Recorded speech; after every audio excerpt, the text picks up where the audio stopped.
یہ ملک ایوان میں ملک میں موجود سیاسی صورتحال اور اس کے ملک پر پڑنے والے اثرات کو زیر بحث لایا جائے.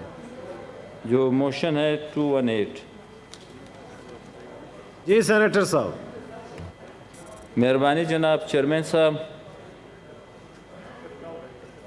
جو ملک کی سیاسی صورتحال ہوتی ہیں اور ملک کے ہو چاہیں، ملک کی سیاسی صورتحال جو ہیں اس میں آئین و قانون کی بالادستی سے وابستہ ہیں، خارجہ پالیسی سے وابستہ ہیں. ملک کی سیاسی صورتحال معاشی پالیسی سے وابستہ ہیں، اس کی امن امان سے وہ وابستہ ہیں، اس کی جو داخلی پالیسیز ہیں وہ سے وابستہ ہے ملک کی سیاسی صورتحال. اور فیڈریٹنگ یونٹ اور فیڈریشن کے درمیان تعلقات سے وابستہ ہیں سیاسی صورتحال جو ہیں جناب چیئرمین صاحب. اب مسئلہ یہ ہے کہ میں بنیاد سے شروع کر لوں گا کہ ملک میں فیڈریٹنگ یونٹ اور فیڈریشن، صوبے اور مرکز کے تعلقات، سب سے اہم مسئلہ یہ ہے کہ ہم موجودہ حالات میں پاکستان کے تاریخ کے سب سے سنگین صورتحال ہے فیڈریٹنگ یونٹ اور فیڈریشن کے درمیان. جو اس کے اثرات جو ہیں سارے ملک کی سیاسی صورتحال پہ ہیں. مسلسل مرکز جو ہیں وہ صوبوں میں مداخلت کر رہے ہیں، مسلسل مرکز جو ہیں صوبوں کی حق تلفی کر رہے ہیں، مسلسل مرکز جو ہیں وہ ایسے فیصلے کرتے ہیں بعض اوقات کہ بالکل صوبوں کو معلوم بھی نہیں ہوتے ہیں، جو ہماری آئین، ہماری دستور، قانون جو ہیں اجازت نہیں دیتے ہیں. اور جس کا سب سے اہم ابھی اس وقت جو ہیں، چاہے وہ فاٹا ہو، خیبر پختونخوا ہو، بلوچستان ہو اور سندھ ہو، اس کے حالات جو ہیں ہم سب کو معلوم ہیں. دوسری بات یہ جناب چیئرمین صاحب کہ ملک کی بنیاد جو ہیں وہ فیڈریٹنگ یونٹ ہیں. بدقسمتی سے انگریز نے جو یہاں پہ تقسیم کی تھی صوبوں کے حوالے سے، خاص کر پشتونوں کو جو تقسیم کیا تھا 4 حصوں میں، 73 سال میں جو ہے نہ کسی بھی حکومت کو، کسی بھی پارلیمنٹ کو خدا نے یہ توفیق نہیں دی کہ انگریز کی اس فیصلے کو بھی اس ملک کے آئین سے غائب کر لیتے ہیں. یعنی پشتونوں کا ایک متحدہ صوبہ، چاہے وہ بلوچستان میں پشتون ہیں، خیبر پختونخوا کے، اور یہاں پہ اٹک میاوالی میں جو ہے اس کو ایک متحدہ اپنے اصولوں کی بنیاد پہ تاریخی، قومی، لسانی، ثقافتی، معاشی بنیادوں پہ کر لیتے ہیں. پھر یہاں پہ یہ جناب چیئرمین صاحب سندھ میں مسلسل مداخلت ہو رہی ہیں کراچی کو علیحدہ کرنے کی، جو غلط ہیں. اس کے اثرات ہیں اس ملک کے سیاسی ماحول پہ جو ہیں.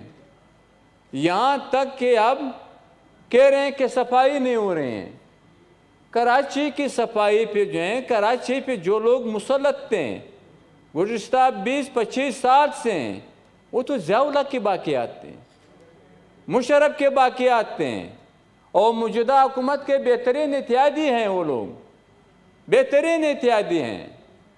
تو لہٰذا چاہے وہ جو بھی اٹارنی جنرل ہو جو بات کرتے ہیں کراچی کو علیحدہ کرنے کا، یا یہاں پہ جو لوگ یہ باتیں کر رہے ہیں این ڈی ایم اے کی شکل میں، مرکزی حکومت کی شکل میں، وزیر اعظم کی شکل میں، سب غلط ہیں. فاٹا کو جو ہے اب بھی وہاں پر سویلین اتھارٹی نہیں جناب چیئرمین صاحب. وہاں پر دہشت گرد جو ہیں اوپنلی جو ہیں وہاں پر پھر رہے ہیں. آئی ڈی پیز کو جو ہے اب بھی جو ہے اس کے نقصانات کا ازالہ نہیں ہو رہا ہے. جناب چیئرمین صاحب آپ بلوچستان کو لے لیں, بلوچ بیلٹ کو لے لیں, وہاں پر جو ہے گوادر کے اختیار کس کے پاس ہیں؟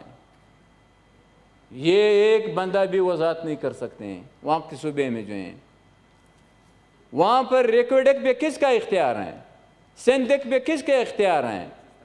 جو وہاں پر پشتون بیلٹ ہے وہاں پر کوئلوں پہ, ماربل پہ, کرومائٹ پہ کس کا اختیار ہے؟ ہمیں تو کوئی بھی نہیں بتا سکتے. ہم بتائیں گے کہ کس کا اختیار ہے وہاں پہ جو ہیں. چمن میں جو ہم کاروبار نہیں کر سکتے ہیں. ایک دفعہ تو پشتونوں کا نسل کشی ہوا, 70,000 لوگ جو ہیں اس کو جو ہیں قتل کر دیے گئے, شہید کر دیے گئے.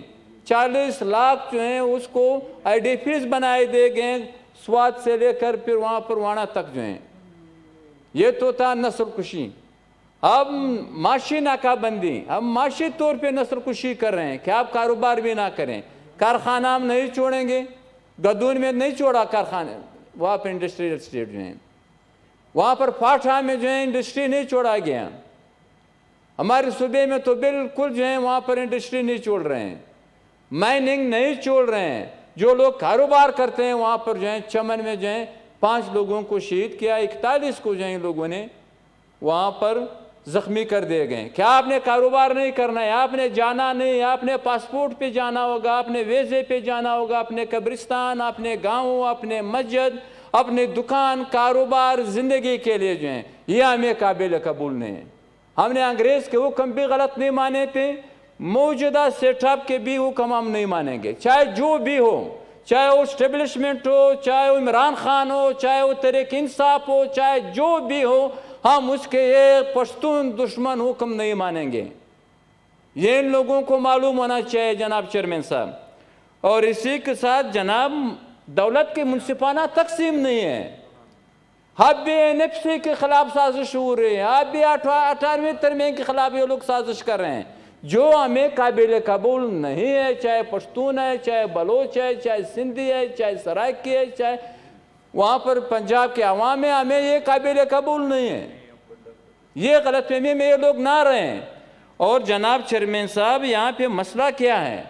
مسئلہ یہ ہے کہ صوبوں میں مداخلت, عدلیہ کو جو ہے وہ آزادی سے نہیں چھوڑ رہے ہیں, میڈیا پہ پابندی ان لوگوں کی وجہ سے جو ہیں. اور یہاں پہ خارجہ پالیسی جو ہے نہ وزیر خارجہ کو معلوم ہے, نہ وزیر اعظم کو معلوم ہے جو مسلط ہیں. خارجہ پالیسی جو ہے اسٹیبلشمنٹ چلا رہی ہیں, یہی کا کام نہیں ہے. عدلیہ پہ لوگ حملہ آور ہوئے ہیں, میڈیا کو کنٹرول کر رہے ہیں. ابھی لوگ کہاں جائیں؟ پارلیمنٹ کنٹرول ہیں, ڈیموکریسی کنٹرول ہیں, فیصلے باہر ہو رہے ہیں, فیصلے وہاں پر پنڈی میں ہو رہے ہیں, کانفرنسیں جو ہیں وہاں پر پارا میں ہو رہے ہیں. یہاں لا کر جو ہیں پھر یہاں پر جو ہے پیش کرتے ہیں کہ آپ لوگوں نے اس کو ماننا ہوگا. یہ غلط ہیں. یہ بالکل ملک کے ساتھ ظلم کر رہے ہیں, یا عوام کے ساتھ ظلم کرے, یا ان کے ساتھ ظلم کرے. جناب چیئرمین صاحب یہ لوگ جو ہیں, اب مسئلہ ہے جناب چیئرمین صاحب جو دہشت گردی کا مسئلہ ہے. دہشت گردی جو ہے ہمارے عوام جو ہے پشتون عوام نہ دہشت گرد تھے نہ ہے, ہم دہشت گردی کا شکار ہو چکے ہیں. ہمیں معلوم ہے کہ یہاں پر جو ہے کم, خود یہ لوگ بتا رہے ہیں کہ 75 کے قریب یہاں پہ جو ہیں آرگنائزیشن ہے ٹیررسٹوں کی. کون اس کا حساب کتاب دے گا؟ ہمیں تو افسوس یہ ہوا کہ یہاں پر جو تاج بویو صاحب ہیں, جس نے محنت کی ہے, ایک ادیب ہے, ایک رائٹر ہے, ایک استاذ ہیں, اس نے محنت کی ہے. آج اس نے جو صدارتی ایوارڈ تھی اس نے قبول نہیں کیا. اس کے بیٹے کو رات کو لے گئے تو رات کو اس کو چھوڑ دیا گیا ہے.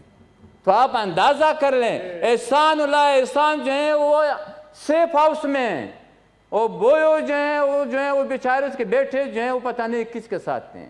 یہ کس طریقے سے یہ ملک چلا رہے ہیں جناب چیئرمین صاحب؟ کسی میں تو یہ جرأت ہونا چاہیے. اب جناب چیئرمین صاحب بلوچ بچے کو جو ہے جو بالکل CSS کا امتحان کے لیے تیاری کر رہا تھا, اس کو سامنے مار دیا. کوئی ہے پوچھنے والا؟ کس سے وزیر اعلیٰ کا باپ کا یہ جرأت ہے کہ یہ پوچھ لیں؟ کس سے آئی جی کا باپ کا یہ جرأت ہے کہ وہ پوچھ لیں؟ کس سے ڈی سی کا باپ کا یہ جرأت ہے کہ وہ پوچھ لیں؟ کچھ نہیں. نہ عدالتیں، نہ ایڈمنسٹریشن، نہ منتخب وزیر، نہ منتخب وزیر اعلیٰ، نہ منتخب وزیر اعظم. کیسا ملک ہے یہ تو پاکستان نہیں، یہ تو یاغستان ہے. یاغستان میز جہاں پہ نہ قانون ہو، نہ آئین ہو، نہ کچھ بھی ہو. جس کے ساتھ ڈنڈا ہے، جس کے ساتھ تلوار ہے، جس کے ساتھ تیر ہے، جس کے ساتھ چھری ہے، اس کے مانا پڑے گا. جناب چیئرمین صاحب، خدا کے لیے لوگ کیا کر رہے ہیں؟ یہ نہیں ہونا چاہیے.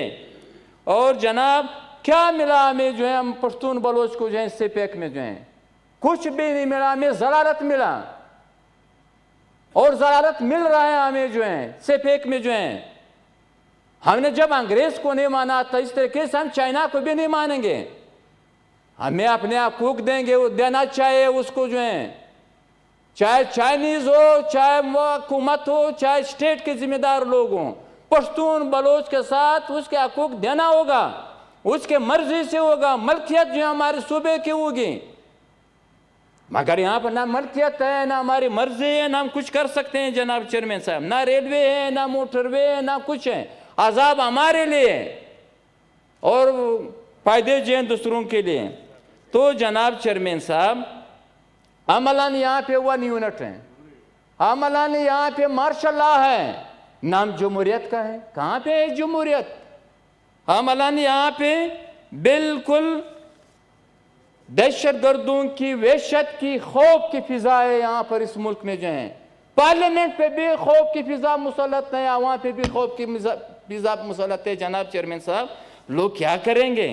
ہم تو اس واضح یہ کرنا چاہتے ہیں کہ جو پشتون و بلوچ عوام ہے اس ملک میں، ہم اپنے آپ کو غلام سمجھتے ہیں. عملاً اسی طرح ہیں، ہمیں کالونی کی طرح ٹریٹ کر رہے ہیں. ہم نہ کسی کے کالونی تھے تاریخ میں، نہ ہم کسی کے باداری کو مانیں گے. یہ غلط فہمی میں یہ لوگ نہ رہیں. ہم اپنے بچوں کی، اپنے جانوں کی، اپنے سب کچھ کی قربانی دے سکتے ہیں، مگر اپنے خودداری کی، اپنے ہسٹری کی، اپنے حقوق کی قربانی نہیں دیں گے. قربان نہیں کریں گے، کسی کے ساتھ کمپرومائز نہیں کریں گے. 70,000 پشتونوں کو ان لوگوں نے شہید کیا، 70 لاکھ لوگوں کو شہید کر دیں، ہم اپنے حقوق سے دستبردار نہیں ہوں گے. چند کرائے کے لوگوں سے جو ہیں، یہ لوگ جو ہیں ہمارے وطن کو جو ہے کنٹرول نہیں کر سکتے، نہ ہمارا عوام کے ذہنوں پہ جو ہے لوگ جو ہیں وہ تالے لگا سکتے ہیں. جناب چیئرمین صاحب، یہاں پہ یہ حالت ہے کہ دشمن کے بجائے عوام پہ حملہ آور ہیں. یہ کیسے ملک ہیں؟ یہ کیسے پالیسیز ہیں؟ جائے آپ دشمن پہ حملہ آور ہو جائیں، انڈیا پہ حملہ آور ہو جائیں. ہم جنگ کے خلاف ہیں، یہ بھی ہمارے فلسفہ ہے. ہم جنگ کے خلاف ہیں. آپ خواہ جنگ کرنا چاہتے ہیں تو جاؤ انڈیا سے جنگ کر لو. آپ پشتون پہ حملہ آور ہو، آپ بلوچ پہ حملہ آور ہو، آپ سندھیوں پہ حملہ آور ہو. جناب چیئرمین صاحب، ہم تو یہ کہتے ہیں کسی پہ حملہ آور نہیں ہونا چاہیے. اپنے عوام پہ، ان قوموں پہ اپنا حملہ آور ہو، پھر ہم ایسے ہی بیٹھیں، ہم خاموش رہیں، ہم بزدلی کریں؟ نہیں جی، بالکل یہ اس غلط فہمی میں پھر میں یہ کہوں گا یہ لوگوں کو نہیں ہونا چاہیے. تھینک یو سینیٹر صاحب. جناب چیئرمین صاحب، یہ 5 منٹ آپ گزارش. یہاں پہ الیکشن میں ماشاءاللہ 15 منٹ ہو چکے ہیں. الیکشن میں ریگنگ، یہاں پہ جو ہے ہمارے عوام کو روٹی نہیں مل رہا ہے، مہنگائی ہے، یہاں پہ بے روزگاری ہے، یہاں پہ جو ہے ہمیں شناختی کارڈ کا حق ہے نہیں. یہاں پہ جناب چیئرمین صاحب، صورتحال ابھی یہ یہاں تک آ گئی کہ اسرائیل کو تسلیم کرنے کے لیے جو ہے یہاں پہ جو ہے مشاورت ہو رہی ہے. مشاورت شروع ہے، مشاورت شروع ہے، مشاورت شروع ہے، مشاورت شروع ہے کہ ہم اسرائیل کو کس طریقے سے جو ہے ہم تسلیم کریں. نو، بالکل غلط ہے. فلسطین جو ہے وہ فلسطینیوں کا ہوگا، اس پہ فلسطینیوں کا حق خود حاکمیت، حق ملکیت ہوگا. یہ ان لوگوں کا حق ہے. لہذا یہاں سے سازشیں شروع ہیں. جتنے بھی سازشیں کر دو عوام اس کے حق میں نہیں. جناب چیئرمین صاحب، یہاں پہ یہ ڈنڈا کی اور یہ خوف کی ایک جیتی جو ہم نہیں مانتے ہیں، جو خوف کی ہو اور یہاں پہ ڈنڈے کا ایک جیتی ہو۔ جناب چیئرمین صاحب، ہم تو یہ کہتے ہیں یہ ابھی سن لے اور جو بھی سزا ہمیں دینا چاہتے ہیں ہمیں دے دیں، ہم اس ملک میں ناراض نہ ہو ہم سے ساتھی۔ اگر پنجاب کے عوام، پنجاب کے پولیٹیکل پارٹیاں بنگال کے وقت وہ کھڑے ہو جاتے ہیں، آج بنگال ادارہ نہیں ہوتا۔ سب سے بڑا قصور پنجاب کے پولیٹیکل پارٹیوں کا تھا، پولیٹیکل فیگرز کا تھا، جو بنگالیوں کے قتل عام پہ خاموش تھے۔ آج اس کے ساتھ جو آپ دوستی کا وہ بنا رہے ہو کہ ہمارے ساتھ دوستی کر لو۔ آج پشتون بلوچ کے ظلم پہ جو ہیں پنجاب کے پولیٹیکل پارٹیاں خاموش ہیں۔ اس خاموشی کا ہم ذمہ جو ہے پنجاب کے پولیٹیکل پارٹیاں ہیں۔ آج تک ان لوگوں نے کسی فورم پہ، کسی ہاؤس میں جو ہے ہمارے مسائل پہ ان لوگوں نے بات کی ہے، ہمارے قتل عام پر، ہمارے بے عزتیوں پہ، ہمارے دولت پہ، ہمارے خزانوں پہ جو ان لوگوں نے ڈاکے ڈالے ہیں۔ یہاں پہ قومی یکجہتی کا ایک اصول ہے، وہ یہ ہے کہ آپ نے پنجاب کی بالادستی ماننا ہوگا۔ پشتون بلوچ سندھی سرائکیوں کو یہ ہے قومی یکجہتی، پشتونخوا ملیوں میں پارٹی یکجہتی نہیں مانتی ہیں۔ دوسرا یکجہتی کا فارمولہ ہے اسٹیٹ کا، اس ملک کا، کہ آپ لوگوں نے اسٹیبلشمنٹ کی، فوجی اسٹیبلشمنٹ کی بالادستی آپ کو ماننا پڑے گا۔ کس کے مقابلے میں؟ پارلیمنٹ کے مقابلے میں، آئین و قانون کے مقابلے میں، سارے اداروں کے مقابلے میں آپ نے اس کے بالادستی ماننا ہوگا۔ یہ ہے قومی یکجہتی۔ جناب چیئرمین صاحب، تھینک یو لہذا نہ ہم پنجاب کی بالادستی مانیں گے، نہ فوجی اسٹیبلشمنٹ کی بالادستی مانیں گے۔ یہ قومی یکجہتی نہیں، یہ قومی تباہی ہے، یہ قومی تباہی ہے۔ ہاؤ برابری مان لو قوموں کی۔ پنجاب کے لیڈروں کو جو ہے اٹھنا پڑے گا، کیا وہ ہمارے ساتھ آپ برابر ہو، عملاً، آئینی طور، قانونی طور، عملاً۔ تھینک یو اور فوج، انٹیلیجنس اداروں کو سیاست سے توبہ کرنا ہوگا۔ جناب چیئرمین صاحب، الیکشن میں مداخلت نہیں کرنا چاہیے۔ سیاست میں جو ہے ملک کی خارجہ، داخلہ، معاشی سب کچھ ٹھیک ہو جائے گا۔ اگر یہ دو، پنجاب کی بالادستی اور فوجی امریت، یہاں پر فوج کی بالادستی پارلیمنٹ پہ تھی، نہ آپ کی خارجہ پالیسی ٹھیک ہوگی، نہ داخلہ پالیسی ٹھیک ہوگی، نہ یہاں پر معاشی پالیسی ٹھیک ہوگی، نہ آپ سے عوام مطمئن ہوں گے، نہ آپ سے قومیں مطمئن ہوں گے، یہ خرابی مزید بڑھے گی۔ تو جناب چیئرمین صاحب، قوموں کی برابری، پارلیمنٹ کی بالادستی، آئین و قانون کی بالادستی اور انٹیلیجنس اداروں کی سیاست میں مداخلت، ان چار باتوں میں اگر کوئی بھی آئین کی خلاف ورزی ہے تو مجھے سزا دو۔ تھینک یو عثمان صاحب۔ اگر یہ آئین کے مطابق ہے، سب پارٹیوں کو اس راہ پہ چلنا چاہیے، پھر ملک سیاسی حالات، معاشی حالات ٹھیک ہو جائیں گے۔ جناب چیئرمین صاحب، سینیٹر گل بشرا